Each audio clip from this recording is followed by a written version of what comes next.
The UN War Crimes Tribunal has acquitted the ultra-nationalist Serb politician Vojislav Seselj. He had been facing a total of 9 charges of war crimes and crimes against humanity over the Balkan Wars in the 1990s. Many people are saying this is a shock verdict, but let's have a listen to what the presiding judge had to say. Relating to crimes against humanity, the court reached a majority verdict that Judge Latanzi, dissenting, concluded that the accusation was not proven beyond all reasonable doubt, that a generalized or systematic attack was launched on the non-Serb civilian population in the vast majority of Croatia and Bosnia. The evidence submitted and considered, in fact, establishes that there was an armed conflict between enemy military forces with civilian components. The prosecutor, in the opinion of the majority, has not shown to the judge a picture which clearly shows that civilians were targeted en masse, even though they did not take part in the combat.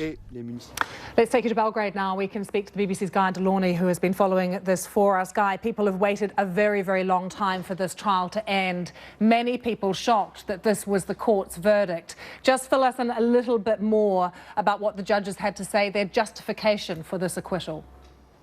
Well, they're basically saying that Mr. Seselj was a politician, not a military leader. The whole basis of his prosecution was that he in some way was in control of these militia groups which operated in Croatia and in Bosnia and even in parts of Serbia during the conflicts of the first part of the 1990s. And that, what's more, he incited these militia members to acts of atrocity by his hate speech. That was, in essence, the prosecution case against Mr. Seselj. What the judges have found is that, in fact, Mr. Seselj was acting as a politician, that the prosecution had found no links of a chain of command between Mr. Seselj and the militia members, let alone any militia members which were committing atrocities, and that although he himself may have called for the removal of non-ethnic Serbs from particular areas, that wasn't the act of a criminal, it was the act of a politician putting forward a suggested programme while he was in political opposition. Therefore, he would be acquitted on all charges. Mr. Seselj not in court, of course, Guy. He is in Belgrade. He has reacted already to the verdict. What did he say?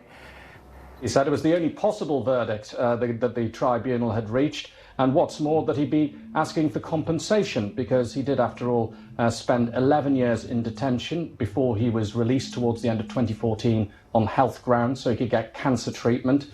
And he's saying now that he thinks that the tribunal owes him a great deal of money and he plans on pursuing a compensation claim against them.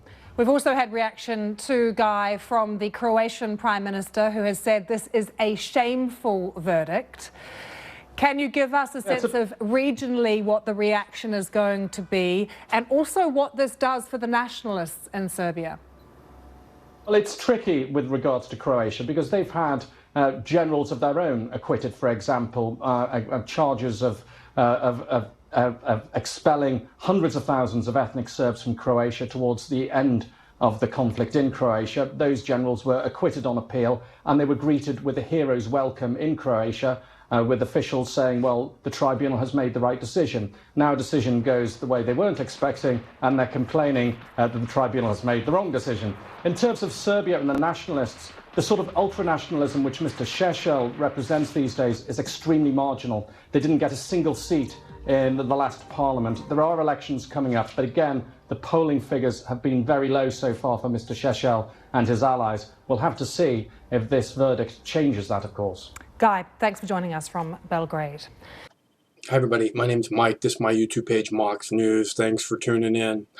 Okay, I must say that I was caught a little off guard by this video when I saw the NATO flag burning, and I thought, wow, that's awesome. I mean, I was like, I enjoy that flag being burned almost as much as I enjoy an Israeli flag being burned. I was really surprised. I was very much caught off guard. I was like, wow, that feels really good. I got to find some NATO flags to burn. Anyways, I just wanted to point that out. I was really, really surprised. And if you enjoyed seeing that NATO flag being burned and would like to buy me lunch, because I brought it to your attention, it's easy to do. There's a clickable link in the text body of the video. It says Mox News needs your help. So, you know, I like it when people buy me lunch. It's very nice if you buy me lunch. It makes me feel like like you want me to stay here and keep doing what it is that I do. And as long as I have your support, I will keep doing that. I will be happy to keep posting videos of NATO flags being burned, Israeli flags being burned. Every chance I get, I promise. Okay? Stay cool. One of these days, this war is going to end. NATO. But they're not the ones who are going to make it happen. It's going to be you and me. So stay cool until that day.